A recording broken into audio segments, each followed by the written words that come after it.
The Tale of the Devouring Mother. In a small, remote village nestled deep within the African forest, there lived a woman named Neka. She was known far and wide for her beauty, but behind her enchanting smile lay a dark and terrible secret.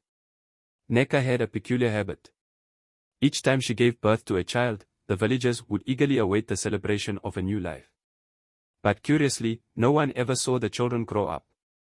Neka would retreat into her hut with her newborn, and by the next day, she would emerge alone, her face impassive as if nothing had happened. The villagers began to whisper. What happens to Neka's children, they wondered. Some thought she was cursed, others believed she was simply unlucky. But as the years passed and more children vanished, the whispers turned into suspicions. One day, a wise elder named Mama Zai, who had seen many things in her long life, decided to find out the truth. She gathered the villagers and spoke in a soft but commanding voice, "We must discover what Neka does with her children. No mother should suffer such loss unless something unnatural is at work." That night, under the cover of darkness, Mama Zai and a few trusted villagers crept to Neka's hut. Peering through a small crack in the wall, they saw something that chilled their bones. Neka was not mourning her children, she was devouring them. With a cold and detached demeanor, she consumed the tiny bodies, as if they were no more than a meal. Horrified, the villagers knew they had to act.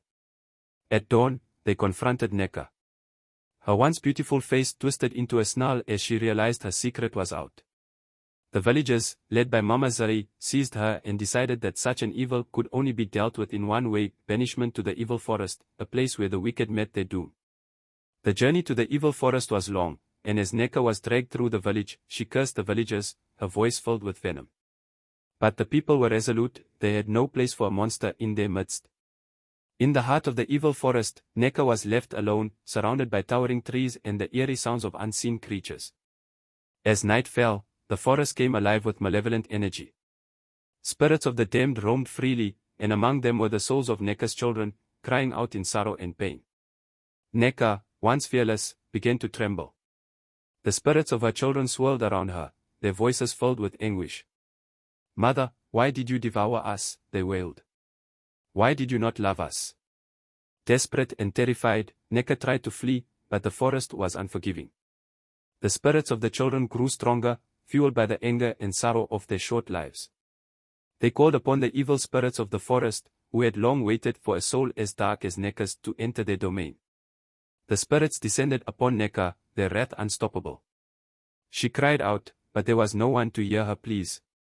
In that haunted place, surrounded by the spirits of her own making, Neka met a fate as gruesome as the one she had inflicted on her children.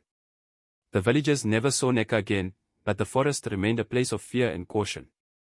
From that day on, parents in the village told their children the tale of Neka, the devouring mother, as a warning to cherish and protect their little ones. And so, the story was passed down through generations, a reminder that evil, no matter how deeply hidden, would always be found out and met with justice. And that, my dear listener, is the tale of Neka, a story of darkness, consequence, and the spirits that never forget.